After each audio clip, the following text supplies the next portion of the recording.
नमस्कार दोस्तों, आस्थाबुक्स.com के यूट्यूब चैनल में आपका बहुत-बहुत स्वागत है। दोस्तों, जिस पुस्तक के बारे में हम आपको आज बताने वाले हैं, उसका नाम है संत ज्ञानेश्वर रचित ज्ञानेश्वरी गीता सार और इसके जो लेखक हैं, वो हैं नंदलाल दशोरा जी। मूल रूप से इसे ज्ञानेश्वर जो संत थे, उन्होंने इसकी रचना की थी। ₹450 इसका मूल्य है और रणधीर प्रकाशन हरिद्वार ने इसका प्रकाशन किया है। 2017 में इसका जो संस्करण आया था और 394 लगभग इसमें 394 पेजेस इसमें हैं। तो विषय सूची, भूमिका, संत ज्ञानेश्वर जीवन परिचय, गीता ज्ञान, ज्ञानेश्वरी गीतासार, ईश वंदना, पहला अध्याय विषाद योग, दूसरा अध्याय सांख्य योग, तीसरा अध्याय कर्म योग, चौथा अध्याय ज्ञान कर्म संन्यास योग, पांचवा अध्याय कर्म संन्यास योग, छठवां अध्याय आत्म संयम योग, सातवां अध्याय ज्ञान विज्ञान योग, आठवां अध्याय अक्षर ब्रह्म योग, नवा अध्याय राज विद्या योग, 10वां अध्याय विभूति योग, 11वां अध्याय विश्व रूप दर्शन योग, 12वां अध्याय भक्ति योग, 13वां अध्याय क्षेत्र क्षेत्रज्ञ विभाग योग, 14वां अध्याय गुणत्रय विभाग योग, 15वां अध्याय पुरुषोत्तम योग, 16वां अध्याय देवासुर संपद विभाग योग, 17वां अध्याय श्रद्धात्रय विभाग योग, 18वां अध्याय मोक्ष संन्यास योग।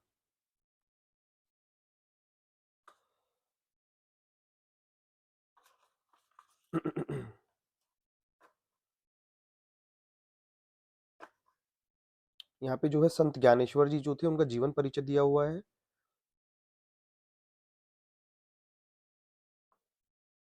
जिसे आप देख सकते हैं।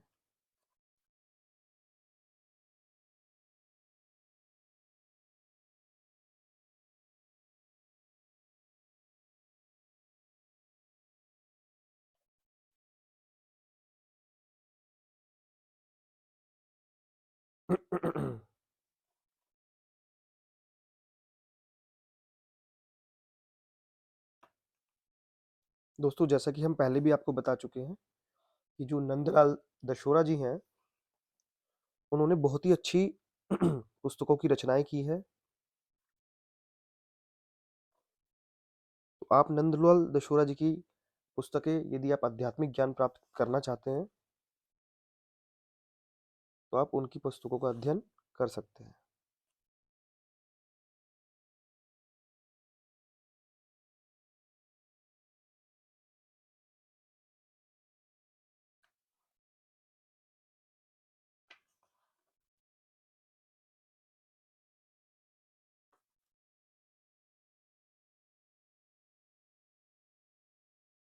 थोड़ा सा पढ़ भी देते हैं आपके लिए। राजा से इतना कहकर संजय ने आगे कहा, राजा सुनिए। अर्जुन का यह यह भाषण सुनते ही भगवान श्री कृष्ण ने रथ घुमाया और उसे दोनों सेनाओं के मध्य लाकर खड़ा कर दिया, जहां भीष्म, द्रोण आदि अनेक राजा उपस्थित थे। अर्जुन उत्सुक होकर उस सेना की ओर देखने लगा, फिर बोला, देव जरा देखिए तो, ये तो सब हमारे ही गोत्रज और गुरुजन हैं।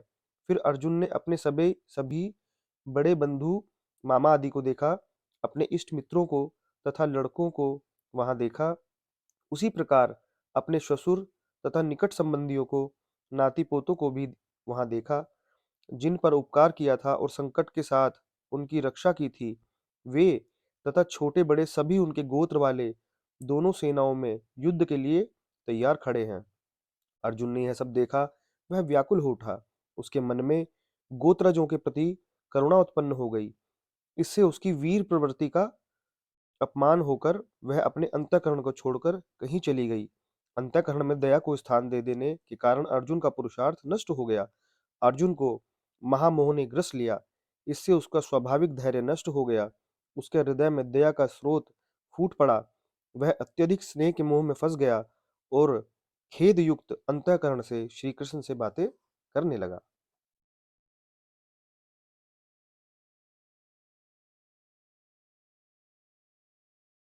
अर्जुन कहते हैं, भगवान आपने जैसा कहा कि आत्म स्वरूप हो जाने पर कर्म और कर्ता का विचार नहीं रह जाता है, तो ऋषिकेश आप मुझे संग्राम करने के लिए क्यों कहते हैं?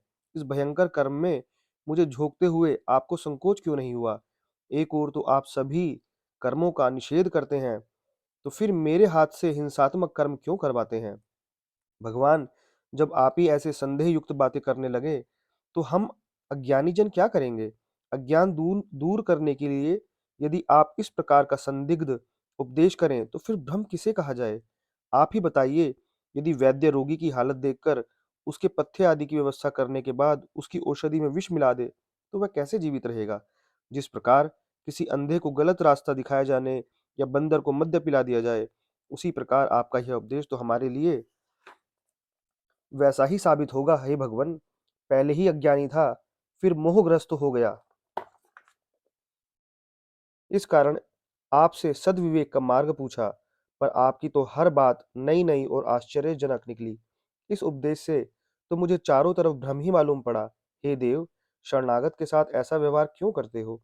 हम वचन हम मन, वचन तथा कर्म से आपकी बातों पर विश्वास करके चलते हैं, और आप ही ऐसा करने लगे तो फिर सारा खेल खत्म ही समझिए। फिर वहां ज्ञान की आशा करना व्यर्थ है। इसलिए हे भगवान, इस लोक में व्यवहार करने लायक तथा जिससे परलोक हितकारी हो, ऐसी निश्चित बात बताइए। अर्जुन की ये बातें सुनकर श्री कृष्ण ने आश्चर्य से कहा कि हे अर्जुन, ज्ञान योग और कर्म योग मैंने ही बतलाए हैं। इस पृथ्वी पर ये दोनों ही संप्रदाय मेरे ही कारण प्रकट हुए हैं। जड़ और चेतन पर विचार करने वाले जिसका आचरण करते हैं तथा जिसके कारण ब्रह्म रूप का परिचय होते ही वे उसी में मिलकर एक हो जाते हैं, उस संप्रदाय को ज्ञान योग कहते हैं तथा दूसरे को कर्म योग कहते हैं। मार्ग तो ये दो हैं, किंतु स्वरूप एक ही जगह पहुंचते हैं। ये दोनों मत एक ही तत्व को दर्शाते हैं, लेकिन इनकी उपासना उपासक की योग्यता पर निर्भर करती है। ज्ञानी तत्काल मोक्ष प्राप्त कर लेता है तथा कर्मयोगी वर्णाश्रम धर्म का पालन कर ज्ञानोत्तर काल में मोक्ष प्राप्त कर लेते हैं। तो बहुत ही अच्छे से इन्होंने जो है व्याख्या की हुई है।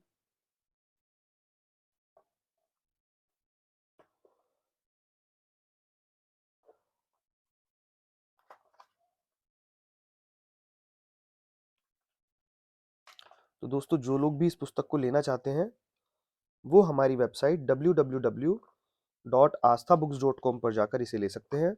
इसका जो लिंक है वो हम नीचे कमेंट में दे रहे हैं। आप हमारे मोबाइल नंबर 8130912375 पर कॉल करके भी इस पुस्तक को मंगवा सकते हैं।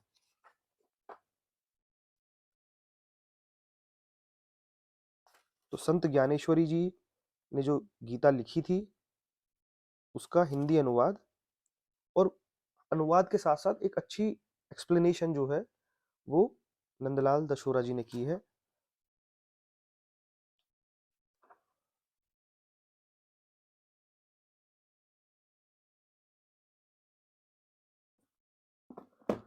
तो आज के लिए दोस्तों इतना ही। धन्यवाद।